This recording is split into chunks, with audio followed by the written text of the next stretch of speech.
William Gargan stars as Barry Craig, confidential investigator.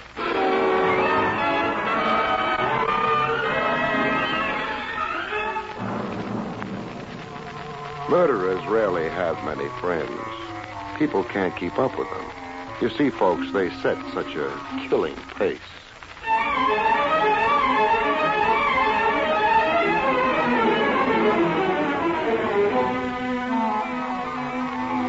The National Broadcasting Company presents William Gargan in another transcribed drama of mystery and adventure with America's #1 detective, Barry Craig, confidential investigator.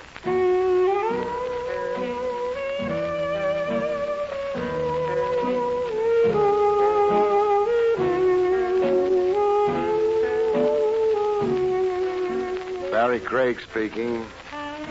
In my business, a guy doesn't have many friends. We know too much about people. The wrong kind of things and maybe the wrong kind of people. Or are there any different kind? I wouldn't know the answer to that one. But after time enough and jobs enough, about the only thing the investigator can be sure is clean is his license, if he keeps it under glass. The hours are lousy, too. Hello, Willie. Evening, Mr. Craig. You want some coffee? In Willie's wagon? Lay off the cracks. It looks like coffee. It smells like coffee. And it tastes like sulfuric acid. I'll have a cup. Thanks. How about some nourishment?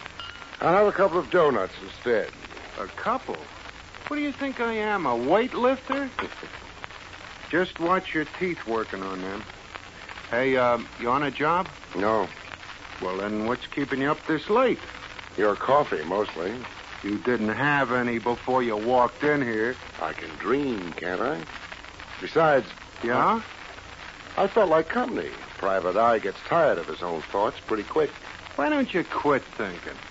I did half a dozen years ago. I've been a happy man since.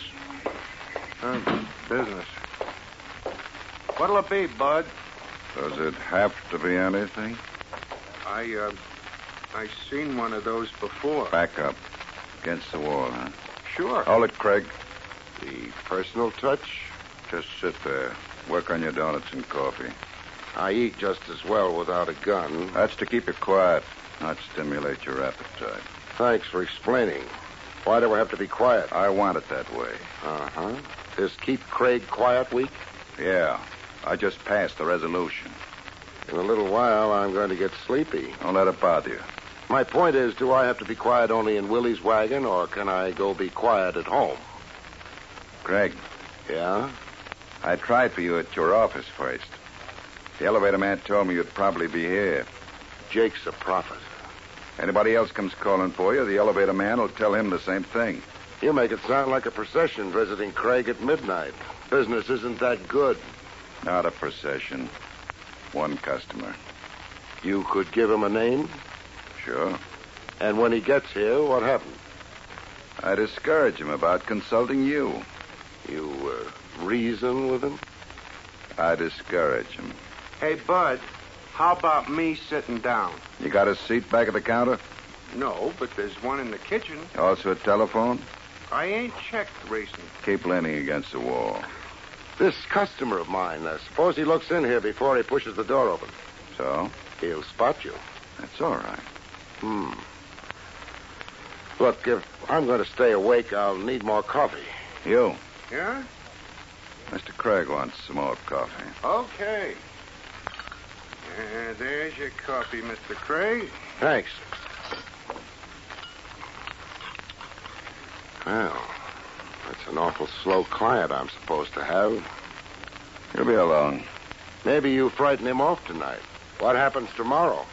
People run out of tomorrows sometimes. Yeah. All right, that could be him. Stay put, boys. I could use a client. Not this one.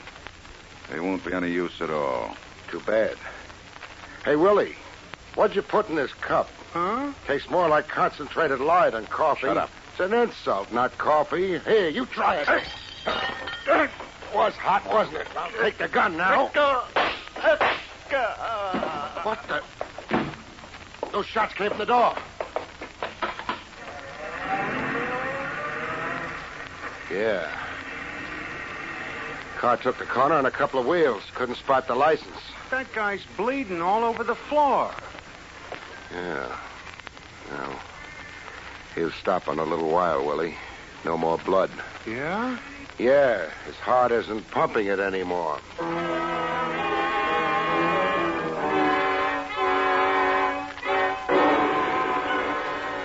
The coffee I'd spilled in his face caked before the cops got to Willie's. It made him look very untidy. The deceased's name was John Largo, Mr. Craig. Thanks for telling me, Lieutenant Rogers. It would appear he was an executive from St. Louis. You mean executioner? It's a little early for indulging in theory, Barry. Not theory. The guy announced his job. The announcement was perhaps ambiguous. Largo was versatile. The numbers, jewels, slot machine. Okay, Trav. I know about a police officer's keeping his mind open. Must be drafty, though. Barry, Yeah? according to your report, Largo intended to discourage a client of yours. That's right. Which client?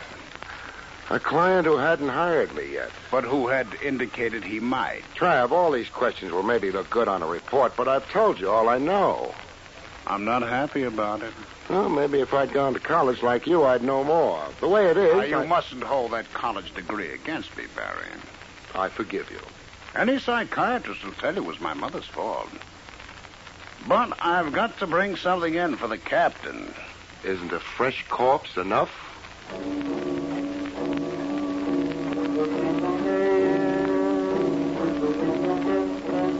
Trav let me go after a while. It had been a dull night. Willie's wagon was lousy with the press, and Trav had to concentrate on the department's public relations. I started for home, made a detour, and headed for the office on Madison Avenue. Jake would still be on duty, making sure nobody stole the building. Jake. Jake.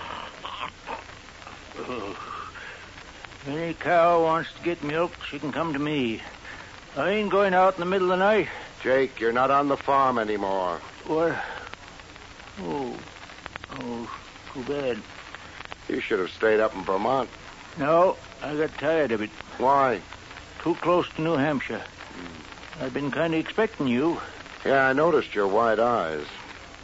Jake, a little over an hour ago, a small, fair-haired man was here asking for me. Yeah, I remember him. I told him you was out getting poisoned over at Willie's. Did he find you? He found me. What I'm more interested in is the second person who asked for me tonight. I don't blame you. What? I said I don't blame you. Must be your Vermont accent. Never mind blaming. That second person was a client. I know that. That client of mine, from the looks of things, committed murder a half hour ago. Your office must be getting pretty crowded. My office. Jake, didn't you tell my client where I was? Client didn't ask. Preferred to wait in your office. In my... Oh, that's what you meant about it getting crowded. Yeah.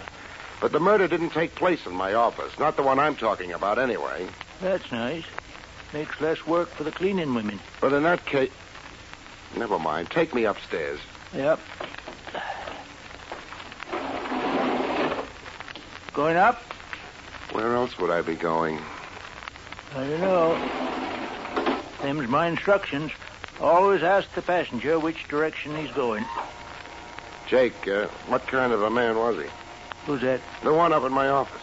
Well, up in Vermont, we wouldn't call him a man. You wouldn't? No, What would you call him? a girl.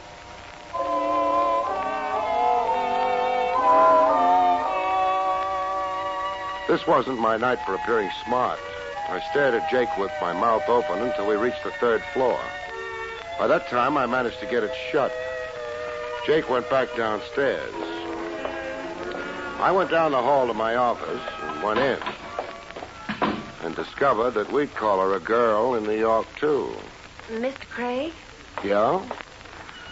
Sorry I kept you waiting. Oh, that's all right. After all, you didn't know I was waiting for you, did you? I guess I didn't. Well, I was. You had an idea about hiring me? Actually, it was my brother's idea. I see. Oh, that is, I'm Sally Marlin. My brother is Donald Marlin. It figures. You're laughing at me? No. I wouldn't like you to, even though I'm not doing this very well. Exactly what are you doing? Oh, explaining. Donald's in trouble. The world isn't doing too well either. Are you trying to make me angry? Yeah. Why? Maybe you'll get around to telling me why you're here. My brother Donald has been in trouble ever since he came back. He thought perhaps he might hire a good private detective who would help him. And for some reason that I can't understand, he decided to hire you. Thanks. Then why didn't he come here? He was afraid to leave the house. He sent you instead? Yes. What kind of trouble is he in? Well, the kind of trouble where he might get murdered. Usually a man in that kind of trouble goes to the cops. Donald can't. Why not? Well, he doesn't want to get into the papers. Things like that. He's shy? Mm-hmm. Good night, Miss Marlin. Well, what do you... When it comes to protection, a private eye can't come within a couple of light years of the cops. Nobody afraid of being killed was ever that shy. Well, I'm sorry. It's because of the purple cow. The one nobody's ever seen? Oh, no. No, this one is a little statue of a cow made out of purple glass. How much is it worth? Well, it's kind of an antique, and... Your brother has it, but neglected to get legal title to it? Something like that. That's why he can't go to the police. I'll have to see him. Oh, of course. We live at 39 Barchester. 39 Barchester. Mm-hmm. Donald gave me some money to... Well, I guess it's called a retainer. Uh-huh. $200. We'll consider it a retainer. I guess it's too late tonight for you to see Donald, but the first thing in the morning, Mr. Craig? The first thing in the morning. Then, good night. Good night. Miss Marlin. Yes? You said your brother had been in trouble ever since he came back. Uh-huh. Ever since he came back from where? Why, St. Louis, Mr. Craig. St. Louis.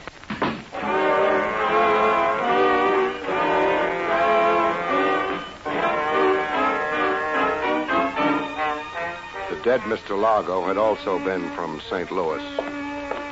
I crossed to the door and opened it. Sally Marlin was waiting for the elevator.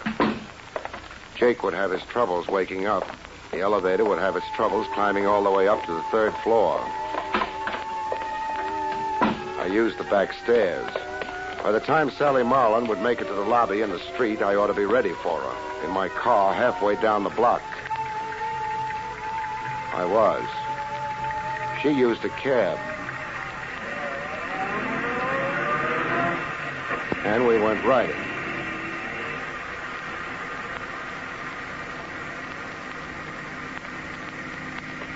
It wasn't a long ride. Her cab slowed down and stopped. I stopped.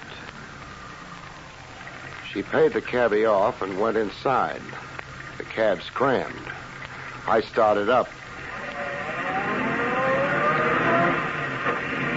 I drove past the place she'd gone into and memorized the address. It was not 39 Barchester.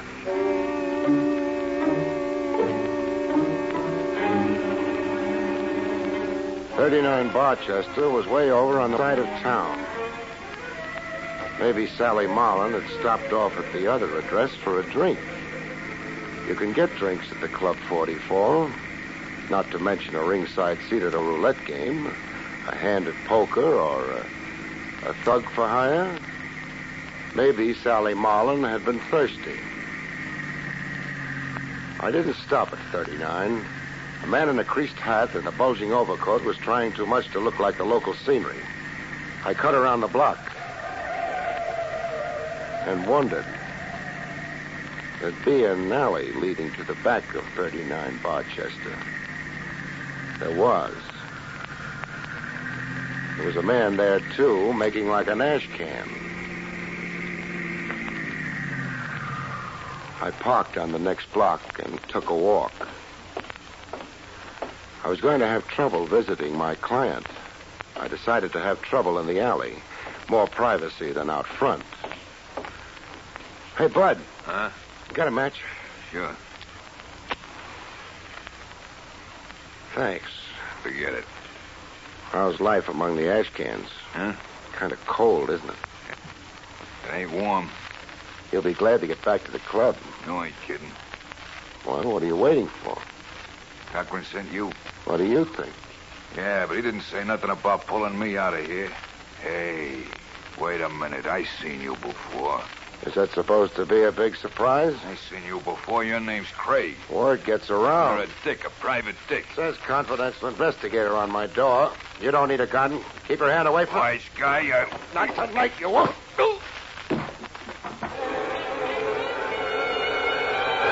He didn't. He fell down instead. I thought he might be uncomfortable lying on a gun. So I disposed of it for him. I wondered if he'd thank me for it.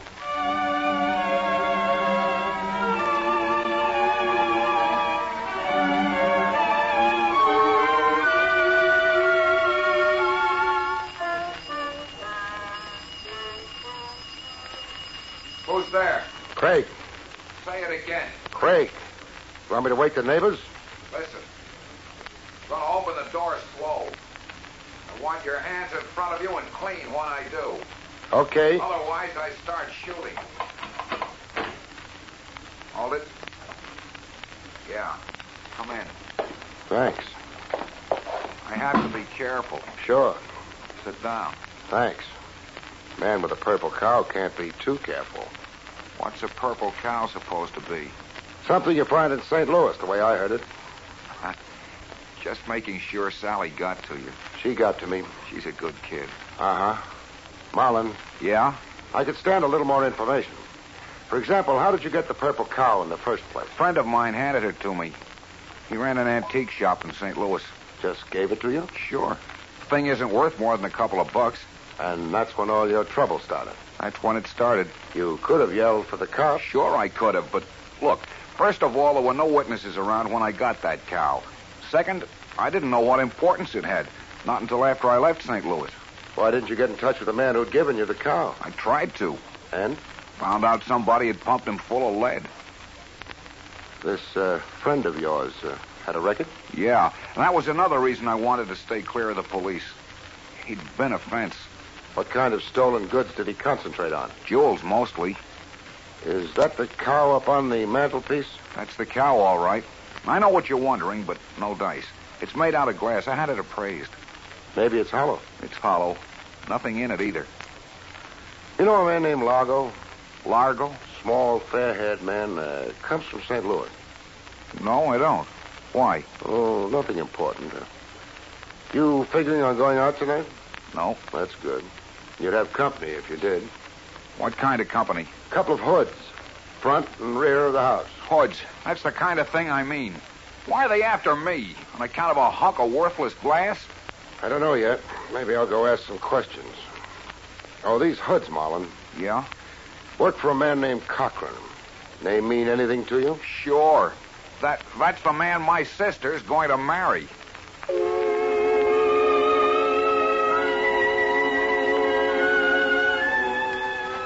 I used the front door. The mug in the alley might be resentful. I had no time to soothe him. I had a headache.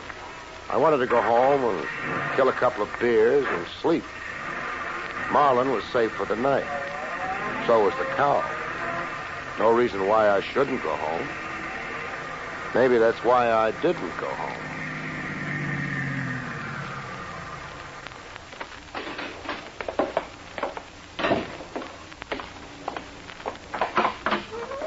Good evening, sir. Welcome to Club 44. Oh, I'm not a customer. Cochran, huh? Mr. Cochran? All right. Let's be formal. Mr. Cochran. Mr. Cochran's not in, sir. Okay. Take me to where he isn't in. Harder. Listen, you. No, I'm too tired. Tough crowd. You're all alone compared to what I could do to... Tough? Big. You could be cut down. Let Cochran try it. Come on. Okay, take your hands off me. Just a sample. Let's go. Mr. Cochran isn't going to like this. Maybe I won't like Mr. Cochran. A gentleman to see you, Mr. Cochran. Gee, thanks. Mr. Craig. Craig. Hello, Miss Marlin. Hello, Cochran. I couldn't start nothing out in the club, Mr. Cochran. Don't be silly, Sam. Mr. Craig is always welcome. Run along, huh? Yes. What are you doing here, Mr. Craig? I confused it with 39 Barchester, maybe. The same way you did. Nice to meet you, Mr. Craig. Uh-huh. Of course, I'm curious about why. Sally Marlin hired me for her brother. She was worried about him, so she left my office and promptly headed here. She, didn't want to worry alone. Exactly what I was thinking. So I went on to 39 Barchester. Oh? The man watching the alley may have a little trouble with solid food for a while. I see. Marlin and I had a nice visit.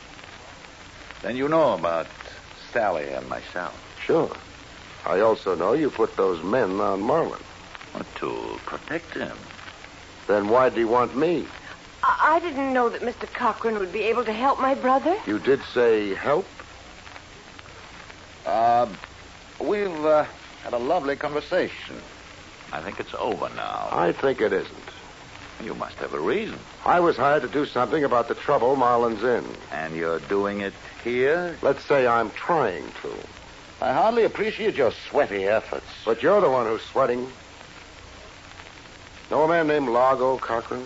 Yes, Never mind. He's dead. Spy? Wonderful thing. The radio. Uh-huh. Largo made a nice haul in St. Louis. Jewels. He turned them over to a fence who ran an antique store. How interesting. It gets better as we go along. The fence then turned around and handed Marlin a purple cow. Marlin left town. Largo left town right after him. To wind up dead on the floor of a hamburger joint. What a distressing place to die. I don't think Largo was bothered about the decor. He killed the antique boy when he found out his jewels were gone. He was therefore after Marlin, presumably? Presumably. In that case... I was in the hamburger joint when Largo was killed. If you will eat such dreadful stuff. You knew Largo. You knew all about Marlin and the purple cow through Sally here. You have a couple of boys sitting on Marlin's tail. Mr. Cochran, how much of a chance do you think you'd have in front of a jury? Well, you agree with me. Not much of a chance. Bill, that gun. Shut up.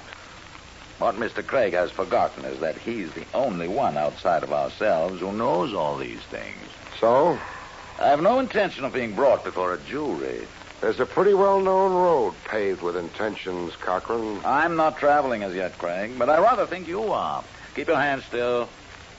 Sally, see if he has a gun. Bill, I don't... See if he has a gun. Oh, all right. He had a gun, Bill. Throw it here. All right. Sally, Yes? run along home. Bill, I won't let Don't be a fool. You can put me in the chair. I don't- Sally, I told you. I can't let You're you in do my it. way, you idiot. Craig, killing the lights won't help you. You've no gun, Craig. Be still, I can't hear. My arm! I don't twist arms for fun. Grab it! Grab it! All right. Thanks. The light, Sally. Yes, I'll put them on. The thing to do in the dark is keep quiet, Cochran, then nobody knows where you are. I'll know better next time. Sure, if there is a next time. Speak up, Cochran.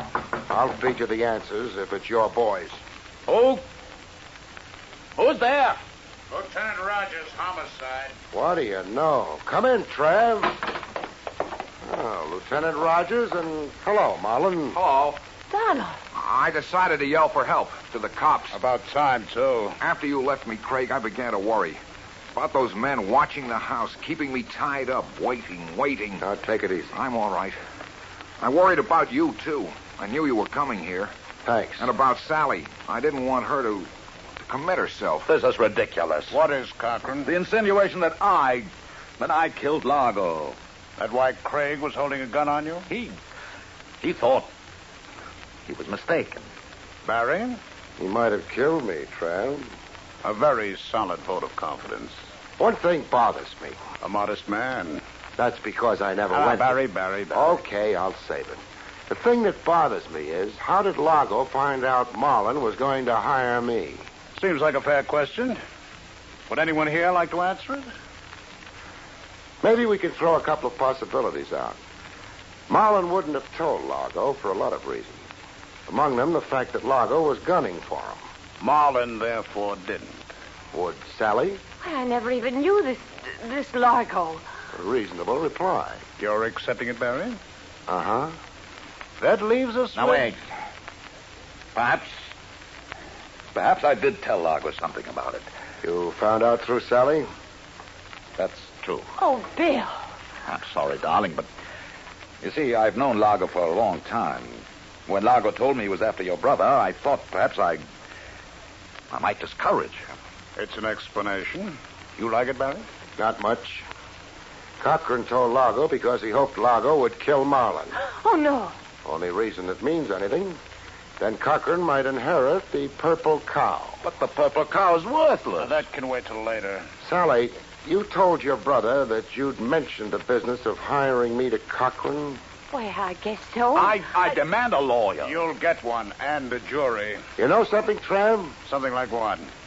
Cochran was right when he said it was ridiculous. When he said what was ridiculous? That he killed Largo. Oh? Because he didn't. Well, this is a fine time to tell me. Who did? The person who understood my last question to Sally. The person who's making a beeline for the desk. Gun on it. Oh. You mean it was... Sure. It was... Your brother, Mr. Donald Marlin.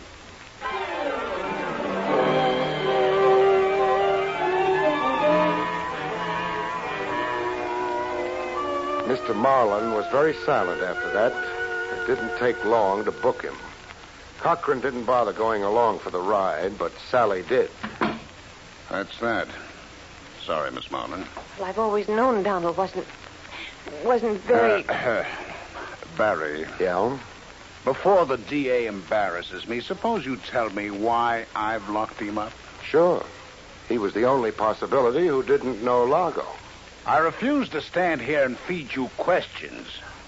Use the narrative form. Won't take a minute.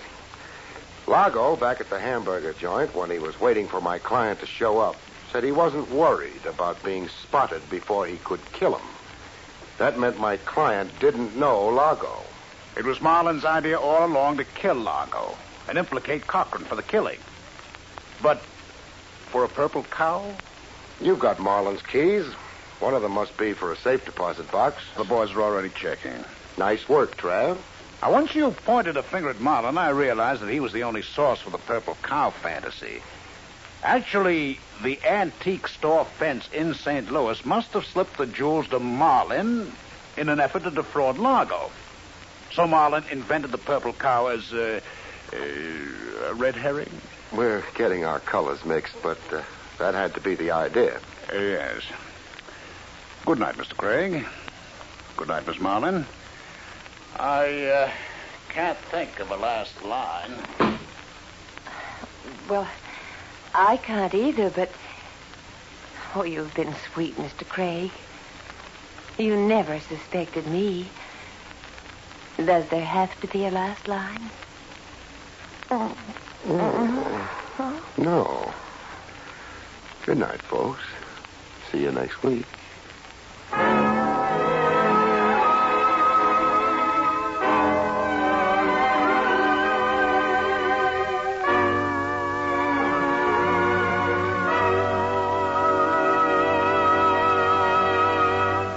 You have been listening to William Gargan in another exciting transcribed mystery drama from the adventures of Barry Craig, confidential investigator. Tonight's story, Death and the Purple Cow, was written by Lou Vittis. Next week, it's a strange story titled Ghost of a Chance, about which Barry Craig has this to say.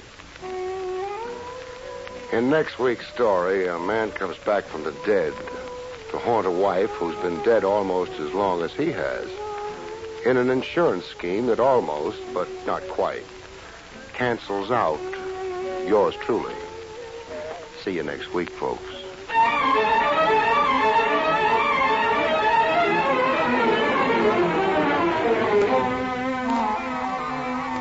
Featured in the role of Sally was Arlene Blackburn. Barry Craig, starring William Gargan, was under the direction of Hyman Brown. This is Don Pardo speaking.